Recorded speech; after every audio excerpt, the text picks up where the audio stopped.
Hello students, मैं हूं जितेंद्र कुमार और आज आप लोगों के लिए जो टॉपिक है वो है राइजोपस में रिप्रोडक्शन की कौन कौन सी मेथड हैं। और राइजोपस एक ब्लैक मोल्ड या ब्रेड मोल्ड भी कहते हैं। ये ब्रेड पर या डबल रोटी पर या रोटी पर बरसात के दिनों में ये फफूंद के रूप में आ जाता है। फफूंद जिसे कहते हैं ब्लैक मोल्ड, यानी कि काली फफूंद जो रोटियों पर जम जाती है या आ जाती है, पैदा हो जाती है, तो उसको हम राइजोपस कहते हैं। तो आज राइजोपस में रिप्रोडक्शन की कौन कौन सी विधियां हैं आज ये हम बता रहे हैं। तो राइजोपस देखिए, राइजोपस को ब्लैक मोल्ड या ब्रेड मोल्ड के नाम से भी जानते हैं। और इसको फाइलम यूमाइकोफाइटा, क्लास फाइकोमाइसिटीज और ऑर्डर म्यूकोरेल्स तथा इसका जो जीनस है वो राइजोपस होता है। ये इसका सिस्टमेटिक पोजीशन हो गई, यानी कि वर्गीकृत स्थिति। तो इसका वर्गीकरण हो जाता है। बात आती है रिप्रोडक्शन। रिप्रोडक्शन इसमें तीनों विधियों से पाया जाता है, वेजिटेटिव, एसेक्सुअल और सेक्सुअल। यानी कि कायिक जनन भी पाया जाता है, अलैंगिक जनन और लैंगिक जनन, तीनों विधियों से इसमें रिप्रोडक्शन रिपोर्ट किया गया है। अब देखेंगे, देखिए इसकी स्ट्रक्चर। ये जो ब्लैक मोल्ड है इसकी माइक्रोस्कोपिक स्ट्रक्चर देखेंगे तो ये इस प्रकार से दिखाई देगा। इसमें एक जो शाखा जैसी ये जो लाइनिंग लग रही है, ये आपको ये स्टोलन होती है और इसमें जड़ों जैसी संरचना को हम राइजॉइड्स या राइजीन के नाम से जानते हैं। तो ये जो तना है जिससे ये बाकी शाखाएं जो जुड़ी हुई हैं, तो इसको स्टोलन कहते हैं, जिससे जुड़ता है। और इस स्टोलन से क्या निकलती हैं? शाखाएं निकलती हैं, ब्रांचेस निकलती हैं, जिनको स्पोरेंजियोफोर कहते हैं। और स्पोरेंजियोफोर पर ये गोल संरचना, फूली हुई संरचना होती है, इसको हम स्पोरेंजिया कहते हैं। इस स्पोरेंजिया में स्पोर का निर्माण होता है। इस स्पोरेंजिया में स्पोर का निर्माण होता है और इस स्पोरेंजिया के अंदर ये क्लब शेप्ड एक संरचना होती है जो स्टेराइल होती है, जिसको हम कॉल्यूमेला कहते हैं। इसमें स्पोर्स का निर्माण नहीं होता। स्पोरेंजियोफोर पर स्पोरेंजिया लगी रहती है और स्पोरेंजिया के अंदर क्या होता है? स्पोर्स का निर्माण होता है। ये स्टोलन द्वारा। अब आता देखिए इसकी जो कायिक संरचना है, अगर हम इसकी कवक की माइक्रोस्कोपिक वेजिटेटिव स्ट्रक्चर देखें तो इसका जो हाइफी है, फंगल हाइफी, जिसे हम कवक सूत्र कहेंगे, फंगल हाइफी यानी कि कवक सूत्र। तो इसके कवक सूत्र में देखेंगे तो इसका जो कवक सूत्र है कि जो वेजिटेटिव संरचना है यानी कायिक संरचना होगी, तो वो कैसी होगी? मल्टी न्यूक्लिएटेड होगी, यानी कि इसमें अनेक केंद्रक पाए जाते हैं, ब्रांच्ड होती है और एसेप्टेट होती है। इसकी जो कवक संरचना है शाखित होगी, शाखाएं पाई जाएंगी इसके कवक सूत्र में। और दूसरा मल्टी न्यूक्लिएटेड होगी, यानी कि इसमें अनेक न्यूक्लियाई पाए जाते हैं, मल्टी न्यूक्लिएटेड संरचना होती है। और काइटिन की सेल वॉल होती है, ये तो सभी कवकों में पाया ही जाता है। बाकी इसमें साइटोप्लाज्म पाया जाता है, साइटोप्लाज्म। और ऑयल ड्रॉपलेट्स पाए जाते हैं और ग्लाइकोजन रिजर्व फूड के रूप में, ऑयल ड्रॉपलेट्स या ग्लाइकोजन। तो इसकी ये संरचना हो जाती है। अब आप देखेंगे रिप्रोडक्शन। तो रिप्रोडक्शन में पहला देखेंगे वेजिटेटिव। तो वेजिटेटिव रिप्रोडक्शन में आप लोगों ने ये वेजिटेटिव रिप्रोडक्शन की बहुत बार हमने विधियां बताई हैं। ये विखंडन विधि द्वारा ही रिप्रोडक्शन पाया जाता है, यानी कि जो कायिक जनन होगा राइजोपस में जो कायिक जनन होता है यानी वर्धी जनन, इसमें स्टोलन द्वारा ये जो स्टोलन बना रहे, देखिए जो स्टोलन है और इस पर ये राइजीन, ये स्टोलन भूस्तारिका कहते हैं और ये राइजीन, और यहाँ से अनेक ये स्पोरेंजिया और स्पोरेंजियोफोर निकलते हैं। ये स्पोरेंजियोफोर हैं, ये इसके ऊपर स्पोरेंजिया लगी रहती हैं। तो स्टोलन द्वारा क्या होता है? ये कई भागों में ब्रेक हो जाता है। मान लो स्टोलन द्वारा टूट जाता है तो प्रत्येक टुकड़े से फिर प्रत्येक टूटे हुए भाग से नए माइसीलियम यानी कि नए कवक जाल का निर्माण हो जाता है। तो इसको विखंडन विधि कहते हैं। तो वेजिटेटिव रिप्रोडक्शन जो होता है वो होता है बाय फ्रैगमेंटेशन, यानी कि इसके छोटे छोटे टुकड़े हो जाएंगे, वो भी स्टोलन द्वारा होंगे। तो इस विधि को क्या कहेंगे? खंडन विधि द्वारा, यानी कि फ्रैगमेंट्स में बट जाता है, तो अनेक भागों में खंडन हो जाता है। तो ये रिप्रोडक्शन हो जाता है वेजिटेटिव। अब देखते हैं हम एसेक्सुअल रिप्रोडक्शन किस प्रकार से इसमें देखने को मिलता है। देखिए राइजोपस में एसेक्सुअल रिप्रोडक्शन की दो विधियां हैं। पहला होता है बाइस्पोर्स यानी बीजाणुओं द्वारा, पहला होता है बीजाणुओं द्वारा, और दूसरा क्लेमाइडोस्पोर यानी निश्चेष्ट बीजाणुओं द्वारा। तो दो विधियों से अलैंगिक जनन रिपोर्ट किया गया है। तो पहली विधि है बाय स्पोर्स। तो स्पोर्स जो है राइजोपस में जो स्पोर्स बनते हैं वो इन्हीं शाखाओं पर स्पोरेंजियोफोर के ऊपरी भाग में बनते हैं, यानी कि इसके हाइफल टिप पर, यानी कि शीर्ष पर। हमने इसका जो फंगल हाइफी लेते हैं, ये फंगल हाइफी है, तो इस फंगल हाइफी के टिप पर ये कहलाएगा हाइफी, यानी कवक सूत्र, इसका एक टुकड़ा। तो इसके शीर्ष पर ही जब ये यंग होगी, यंग स्पोरेंजियोफोर है, तो इसी के शीर्ष पर इसका जो टिप है, हाइफल टिप, ये इसमें स्वेलिंग हो जाएगी। इस पार्ट में क्या हो जाती है, स्वेलिंग हो जाती है, यानी कि ये फूल जाता है थोड़ा सा। तो ये जब फूल जाएगा, ये तो फूल कर ये क्लब शेप्ड हो जाता है, और इसमें अनेक ये मल्टीन्यूक्लिएटेड स्ट्रक्चर होती है। ये स्ट्रक्चर मल्टीन्यूक्लिएटेड होती है, ये फूल जाती है। तो इस भाग को, फूले हुए भाग का जो जीव द्रव्य है और केंद्रक है, ये दो भागों में बट जाते हैं। आगे जाके इनको दो भाग बट जाएंगे, यानी कि बाहर का जीव द्रव्य और आंतरिक। बाहर के जीव द्रव्य को हम पेरिफेरल प्रोटोप्लाज्म या साइटोप्लाज्म कहेंगे, और आंतरिक को इनर या सेंट्रल प्रोटोप्लाज्म या साइटोप्लाज्म। ये जीव द्रव्य दो भागों में बट जाता है। उसके बाद इन दोनों भागों के मध्य में क्या होता है, एक कॉल्यूमेला डेवलप हो जाता है। इसमें क्या होगा, और ये जो शाखा है इसको स्पोरेंजियोफोर कहते हैं, जो स्टाक है स्पोरेंजियोफोर, जो व्रंत जैसी संरचना है स्पोरेंजियोफोर पर ही क्या डेवलप होती हैं, ये स्पोरेंजिया डेवलप होती हैं।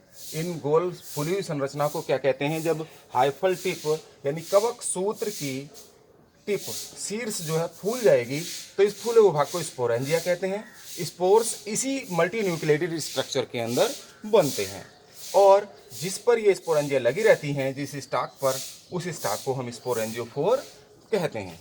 और इसका जो जीव द्रव्य दो भागों बढ़ जाएगा, यानी कि परिधि की तरफ बाहर की ओर, तो उसको हम पेरिफेरल साइटोप्लाज्म कहेंगे, और अंदर वाले को सेंट्रल प्रोटोप्लाज्म कहते हैं। उसके बाद इसमें अनेक वैक्यूल्स बन जाती हैं, और वैक्यूल्स बनने से यहाँ दोनों भागों के, यानी कि पेरिफेरल और सेंट्रल दोनों भागों के मध्य में एक संरचना बन जाती है, जिसे हम कॉल्यूमेला कहते हैं।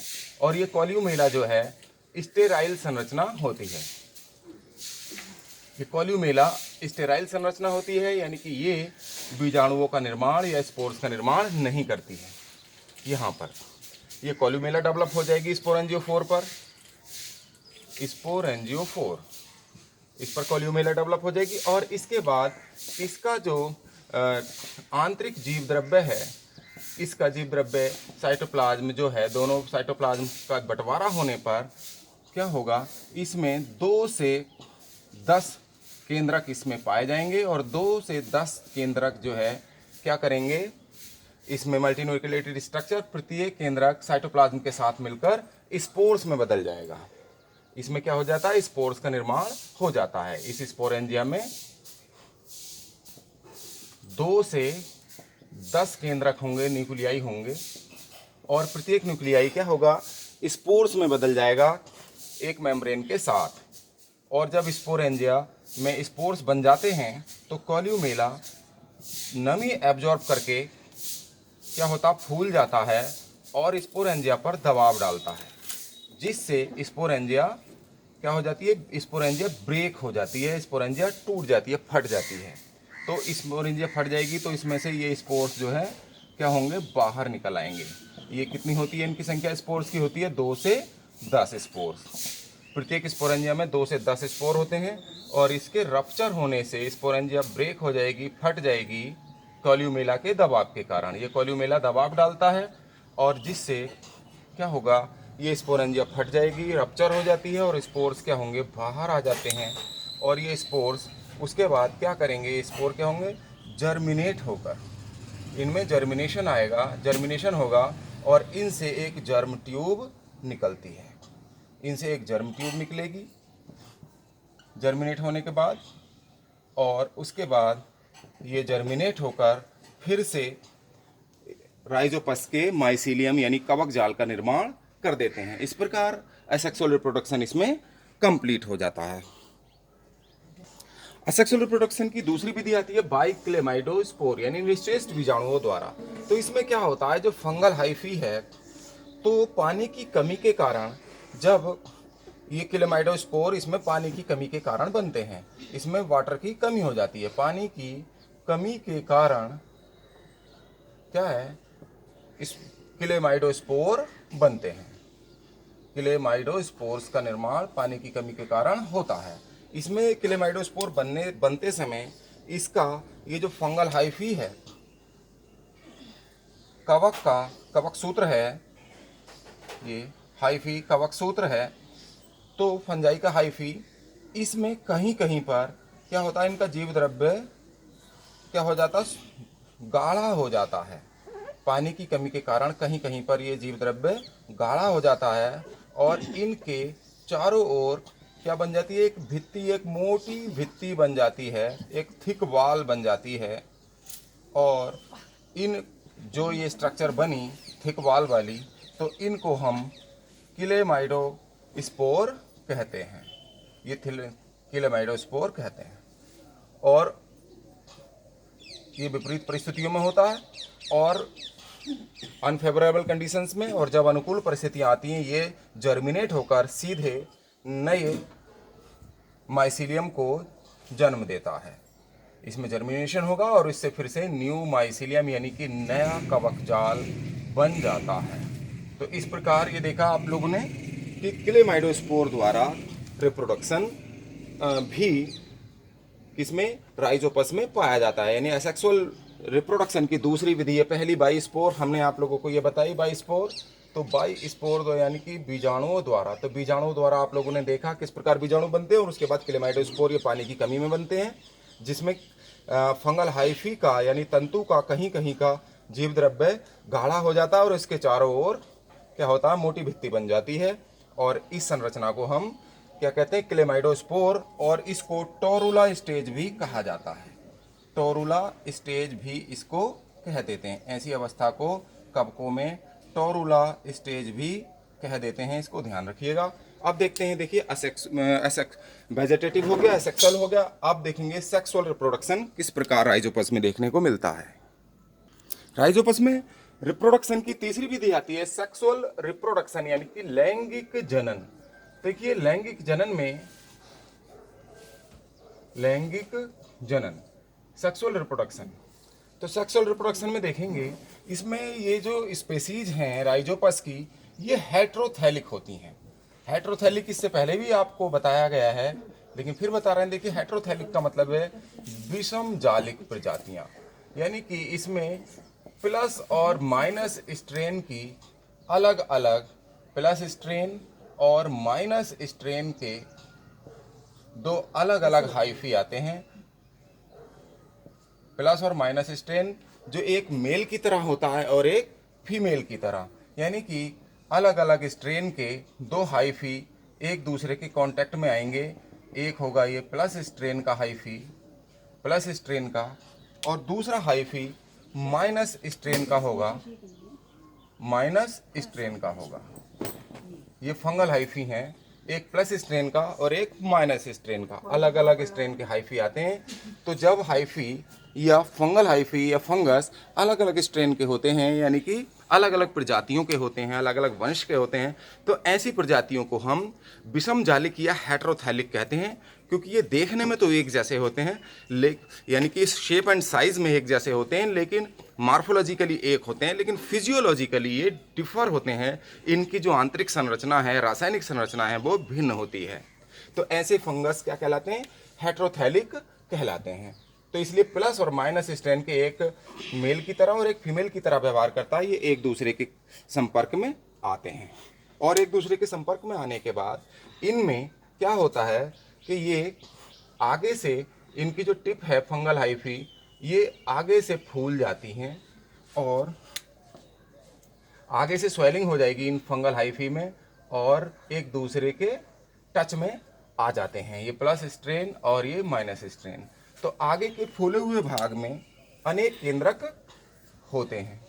अनेक केंद्रक इसमें पाए जाते हैं। मल्टी न्यूक्लिएटेड स्ट्रक्चर ये होती ही है, पहले हम आप लोगों को बता चुके हैं। तो इसमें उसके बाद जब ये दोनों एक दूसरे की स्वेलिंग हो जाएगी तो उसके बाद इनमें क्या होगा, एक एक सेप्टा बन जाएगा। सेप्टा बनने से ये पीछे के हाइफी से अलग हो जाएंगे। सेप्टा बनने से, और जो पीछे का जो पतला पार्ट है ये सस्पेंसर कहलाता है। देखिए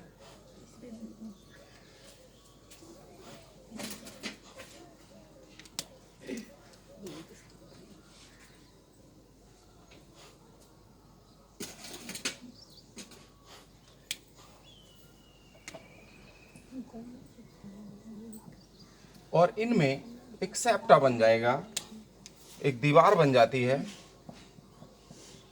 और ये मेन हाइफी से ये दोनों संरचनाएं अलग हो जाती हैं। तो पिछले भाग को हम क्या कहते हैं, सस्पेंसर कहते हैं, यानी निलंबक कहते हैं।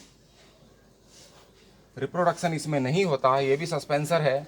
और ये जो जो फूले हुए भाग हैं, मल्टी न्यूक्लिएटेड स्ट्रक्चर जो अलग हो गए हैं, इनको हम गैमीटेंजिया कहते हैं। गैमीटेंजिया कहा जाएगा। ये गैमीटेंजिया होती हैं, यानी कि युग्मक धानियाँ, जिनमें हम युग्मकों का जिसके अंदर युग्मकों का निर्माण होता है। उसके बाद क्या होता है, ये दोनों एक गैमीटेंजिया एक तरीके से ये प्लस यानी प्लस स्ट्रेन की होती है, और ये वाली माइनस स्ट्रेन की होती है, यानी कि दोनों युग्मक धानियाँ एक दूसरे के टच में हैं, और टच वाले स्थान पर इनकी जो वॉल है वो भित्ति गल जाएगी, और गलने से इनके जीव द्रव्य क्या होंगे, मिक्स हो जाएंगे। इनमें मिक्सिंग हो जाती है जीव द्रव्यों में। देखिएगा, इनकी बॉल गलने से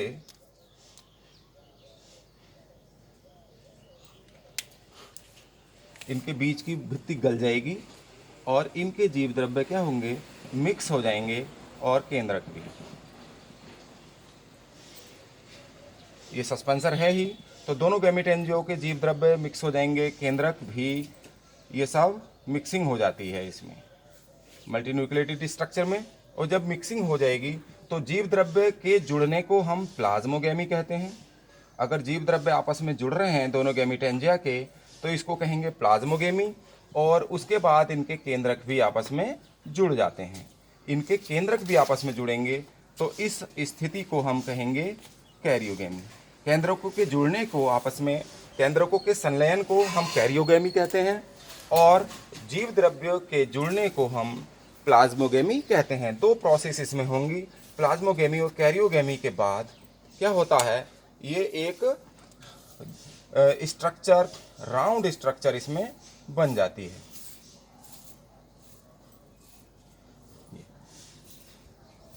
ये मिक्सिंग होने के बाद एक गोल संरचना बन जाएगी, जिसको हम जाइगोस्पोर कहते हैं। इसको क्या कहेंगे, जाइगोस्पोर कहेंगे। और ये जाइगोस्पोर जो है, जाइगोस्पोर में बहुत सारे डिप्लॉयड न्यूक्लियाई होंगे, क्योंकि यहाँ दोनों केंद्रकों के जुड़ने से बहुत सारे डिप्लॉयड न्यूक्लियाई बन जाते हैं। जब दो हैप्लॉयड न्यूक्लियाई जुड़ते हैं तो डिप्लॉयड न्यूक्लियाई बनते हैं, और प्रत्येक न्यूक्लियाई, उसके बाद जाइगोस्पोर में प्रत्येक न्यूक्लियाई जीव द्रव्य के साथ संयोग करके स्पोर बनाएगा, और यही फिर जर्मिनेट करके जाइगोस्पोर, इसके न्यूक्लियाई फिर जर्मिनेट कर जाएंगे, और जर्मिनेट करके माइसीलियम, फिर से राइजोपस के माइसीलियम का निर्माण करते हैं। यहाँ जर्मिनेशन हो जाता है, और जर्मिनेट होने के बाद जाइगोस्पोर में जर्मिनेशन होगा, और जर्मिनेट करने के बाद फिर से राइजोपस के माइसीलियम का निर्माण हो जाता है। इस प्रकार ये सेक्सुअल रिप्रोडक्शन राइजोपस में कंप्लीट होता है। तो स्टूडेंट्स, आज आप लोगों को ये टॉपिक कैसा लगा, पसंद आया तो लाइक कीजिए, शेयर कीजिए, और जिन स्टूडेंट्स ने अभी तक हमारे चैनल को सब्सक्राइब नहीं किया है वो आज ही हमारे चैनल को सब्सक्राइब कर लें, और बेल आइकन का बटन भी दबा दें, जिससे आने वाले वीडियोज़ की नोटिफिकेशन आपको समय से मिलती रहे। आपका बहुत बहुत धन्यवाद। आपका मंगल हो।